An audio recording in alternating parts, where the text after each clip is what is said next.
UP उपचुनाव को लेकर किस असमंजस में पड़ी हुई हैं बसपा सुप्रीमो मायावती? किस उलझन में फंस पड़ी हैं मायावती? आकाश आनंद को चुनाव प्रभारी तो सतीश चंद्र मिश्रा स्टार प्रचारक, फ्री हैंड किसी को नहीं। ऐसे में क्या है उनकी नई रणनीति?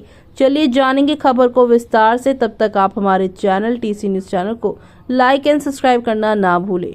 कभी दलित राजनीति की अगुवाई करने वाली बसपा सुप्रीमो मायावती मौजूदा समय में न सिर्फ अपने अस्तित्व की लड़ाई लड़ रही हैं, बल्कि अब वो यहाँ पर साथ ही साथ जो है वो पार्टी के गिरते हुए जनाधार को भी बढ़ाने की फुल ऑन कोशिश में लगी हुई हैं। कभी यहाँ पर वो एक प्रदेश की जो है सीएम हुआ करती थी, लेकिन अब अपने उत्तराधिकारी और पार्टी की ओर फिर से उसी मुकाम पर ले जाने की जद्दोजहद में वो जुटी हैं। चलिए खबर को जानेंगे विस्तार से। तब तक आप हमारे चैनल टीसी न्यूज चैनल को लाइक एंड सब्सक्राइब करना ना भूलें। आपको बता दें, जहां से काशीराम ने उन्हें कमान सौंपी थी, साल 2007 के उत्तर प्रदेश विधानसभा चुनाव में बहुमत हासिल कर सरकार बनाने वाली मायावती साल 2024 में सियासी हाशिए पर खड़ी है। साल 2012, साल 2014, साल 2017, साल 2019 और साल 2022 और अब साल 2024 के आम चुनावों में पार्टी को बुरी शिकस्त का सामना करना पड़ा है। इतना ही नहीं, पार्टी का जनाधार भी खिसक रहा है, 10% के नीचे आ चुका है। यही वजह है कि मायावती एक बार फिर से नए सिरे से पार्टी को मजबूत करने में जुटी हुई हैं।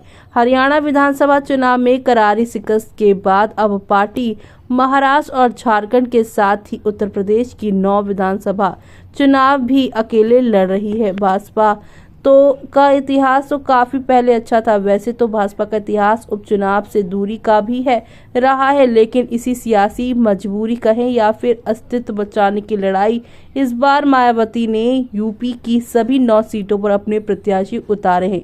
इतना ही नहीं, मायावती ने अपने उत्तराधिकारी आकाश आनंद को महाराष्ट्र और झारखंड का चुनाव प्रभारी बनाया है, तो वहीं यूपी उपचुनाव में सतीश चंद्र मिश्रा को स्टार प्रचारकों में आकाश आनंद से ऊपर रखकर नया सियासी दांव भी चला है। मायावती के इस 2 दांव को लेकर सियासी सुगबुगाहट भी शुरू हो गई है। मायावती के इस कदम को लेकर राजनीतिक पंडित अलग अलग अपने कयास लगा रहे हैं। जी हां, दरअसल मायावती की सियासी उलझन लाजमी भी है। पार्टी का गिरता जनाधार और परंपरागत दलित वोट बैंक में सेंधमारी के अलावा अपने उत्तराधिकारी आकाश आनंद के नेतृत्व क्षमता को बचाना भी है। मायावती की मजबूरी है। यही वजह है कि यूपी उपचुनाव में स्टार प्रचारकों की लिस्ट में मायावती के बाद सतीश चंद्र मिश्रा को जगह दिया गया है। इसके बाद तीसरे नंबर पर आकाश आनंद है। इसके 2 मायने हैं। पहला ये कि यूपी उपचुनाव में मायावती सतीश चंद्र है। पहला ये है कि यूपी उपचुनाव में मायावती सतीश चंद्र मिश्रा के साथ खुद कमान संभालना चाहती है, ताकि अगर उपचुनाव में पार्टी हारती है तो विफलता का श्रेय आकाश आनंद पर ना जाए। इसके अलावा ब्राह्मण समाज को संदेश देना चाहती हैं कि भाजपा उन्हें तवज्जो दे रही है और पार्टी में उनका सम्मान है। आकाश आनंद को महाराष्ट्र और झारखंड विधानसभा चुनाव में प्रभारी बनाने के पीछे की मंशा भी खास है।